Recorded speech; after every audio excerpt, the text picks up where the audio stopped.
Silence ruled the days after he hung up his badge. For years, the retired police dog lived a quiet life, far from the echoes of chases and the pulse of the city. But one sound shattered that calm, a sound only he could recognize. In that single moment, memories of long, tireless patrols and heartwarming bonds with his handlers surged back. His ears perked up and every instinct screamed that duty was calling once again. This wasn't just any sound. It was a reminder of a past filled with courage, loyalty, and a fierce commitment to protect. With every beat of his heart, the call grew louder, stirring a long-dormant fire within him. It was as if the very air carried the whispers of old adventures and the promise of one final mission. In that heartbeat of suspense, his quiet retirement was forgotten, replaced by a rush of determination and love for the life he once led. What did he hear that could awaken such deep, unyielding loyalty? Stay tuned as his extraordinary journey unfolds. For most of his life, Max wasn't just a dog. He was a hero, a Belgian Malinois with instincts sharper than a blade. He had spent years on the force, sniffing out danger, tracking down criminals, and standing fearlessly beside his handler, Officer Jake Henderson. Together, they were an unstoppable team, trusted to handle the toughest cases. Max wasn't just trained for obedience. He was a warrior in his own right, using his speed, intelligence, and unshakable loyalty to serve and protect. From the moment he was just a pup, Max was different. Trainers at the academy quickly noticed his exceptional focus and drive. While other young dogs were playful, Max was calculating. He learned commands faster, responded to danger with precision, and never backed down, no matter the odds. By the time he was fully trained, he had already been recognized as one of the most promising K-9 officers in the unit. Over the years, he helped take down drug traffickers, locate missing persons, and even save his handler's life in a near-fatal ambush. He had stories, countless tales of courage and determination, but none compared to what was about to unfold. After nearly a decade on the force, Max's body started to slow, but his mind remained as sharp as ever. His once lightning-fast legs weren't as quick. His joints ached after long shifts, and the fire in his eyes, though still burning bright, carried the weight of experience. Officer Henderson knew it was time. The department honored Max with a formal retirement, a moment both proud and bittersweet. He was given a final salute, a badge of honor, and a forever home with his beloved handler. Life after service was peaceful. Max swapped sirens and crime scenes for quiet afternoons on the porch, watching the world go by. No more late-night chases. No more high-stakes missions. Just rest, relaxation, and the occasional game of fetch in the backyard. But even in retirement, the instincts never truly faded. They were just waiting for the right moment. That moment was coming. And when it did, nothing would keep Max from answering the call. It happened on an ordinary evening. The sun was dipping below the horizon, casting a golden glow over Officer Jake Henderson's quiet home. Max lay curled up on the porch, his ears twitching at the distant hum of traffic. Life was peaceful until it wasn't. Then the sound came. It wasn't loud. It wasn't dramatic. But for Max, it was unmistakable. A voice, urgent, strained, and filled with something that sent a jolt through his aging body. It was Officer Henderson's voice. But it wasn't coming from the house. It was coming from the police radio, inside the squad car parked in the driveway. Henderson had forgotten to turn it off after his shift. The radio crackled again, and this time, Max's ears shot up. His body tensed. Backup needed, suspect on the run. Officer down. Something inside Max snapped into place. His heart pounded, his breath quickened. He had heard those words before. They weren't just noise. They were a call to action, a call he had answered countless times before. He turned toward the house, his eyes locked on the front door. Henderson was inside, completely unaware of the chaos unfolding just miles away. Max knew his handler wasn't on duty tonight, but that didn't matter. All that mattered was that someone needed help. With one swift motion, Max leapt off the porch. His joints screamed in protest, but he didn't care. He had a mission. Charging toward the squad car, he knows at the door, his instincts taking over. The scent of leather, gunpowder, and the faint trace of adrenaline lingered from earlier shifts. His mind was no longer in the backyard. He was back in the field, back where he belonged.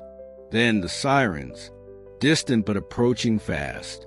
He knew that sound. It meant the chase had begun, and he wasn't about to be left behind. Max sprinted to the house, barking sharply. Once, twice. It wasn't his usual bark. It was the one Henderson had learned to recognize years ago. The something's wrong bark. The one that meant danger. Inside, Henderson barely had time to react before Max crashed through the door, panting hard, eyes blazing. The retired officer's brow furrowed. "Max, what's gotten into you?" But then he heard it.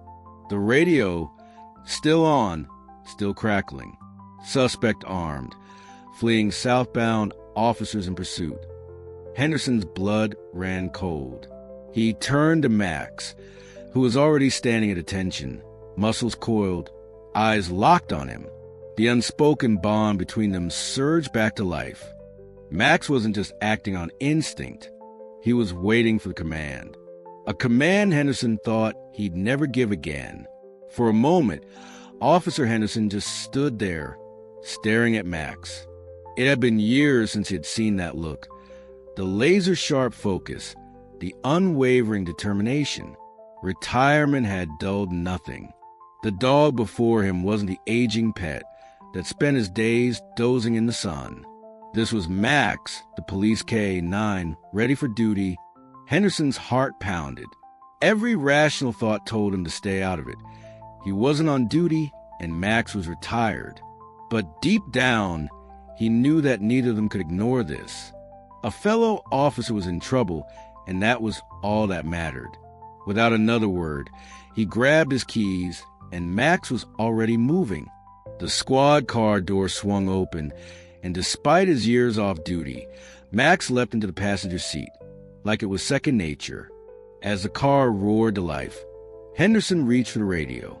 "This is Officer Henderson. I'm en route. What's the situation?" A brief pause. Then a familiar voice crackled through. "Jake? Thought you were off duty. Wait, is that Max?" Henderson didn't answer. He was already peeling out of the driveway, sirens wailing. The radio continued. Suspects on foot, armed and dangerous. Last seen near Franklin Street, heading toward the old rail yard. The old rail yard. Henderson's grip tightened on the wheel. That place was a maze of abandoned train cars and rusting metal. A perfect spot for someone to disappear. He glanced at Max, who sat rigid, eyes locked on the road ahead. He still remembers, Henderson thought, within minutes. They arrived at the scene. Flashing lights, officers shouting, the tension thick in the air. A sergeant rushed over. "Henderson, what are you doing here? Just tell me where he is."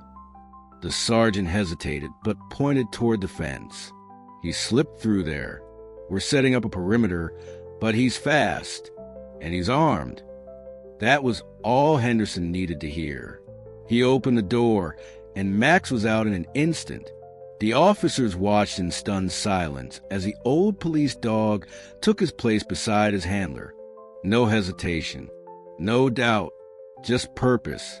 Henderson crouched beside Max, find him. Max's nose hit the ground, and within seconds he was moving. His paws barely made a sound as he weaved through the rusted train cars, his body low, his ears sharp. The scent was fresh, adrenaline, sweat, and something else. Fear, then movement. A shadow darted between two cars. Max stopped. His body stiffened. A low growl rumbled from his chest. Henderson saw it too. He raised a hand, signaling the officers to hold back. They had one shot at this. Then Max moved. Fast. Too fast for the suspect to react. 1 second. He was slipping through the train yard, thinking he'd outrun the cops. The next, 80 pounds of muscle and fury was on him. The man screamed as Max latched onto his arm, dragging him down. A gun skidded across the ground. Henderson was there in an instant, securing the weapon, pinning the suspect. Suspect in custody. He radioed, breathless. Max stood over the man, panting but proud. Henderson ran a hand over his head. "Good boy." The radio crackled again. "Henderson, tell me that's Max." A small smile tugged at his lips. "Yeah, it's Max." Silence. Then, cheers erupted through the radio. Even off duty, even retired, Max was still a legend. The suspect was cuffed and taken into custody, but all eyes were on Max. Officers who had worked with him before couldn't believe what they were seeing. The retired police dog, stepping up one last time as if he had never left. Henderson knelt beside Max, scratching behind his ears. "Didn't think you had another chase left in you. Oh boy." Max simply wagged his tail, his tongue hanging out, satisfied. He didn't need recognition or medals. He had done what he was born to do: serve, protect, and stand by his handler's side. Word of Max's return spread fast. The precinct was buzzing. Officers who worked alongside him years ago called in, reminiscing about the cases they had solved together. Even the chief had to shake his head in amazement. "Once a hero, always a hero," he said. That night, Max lay by the fireplace, his breathing steady, his eyes heavy with sleep. Henderson watched him, knowing this moment was special. Max had proven that loyalty doesn't fade with time, that courage doesn't retire. And as he drifted off, one thing was certain. If duty ever called again, Max would be ready. Because legends never truly retire.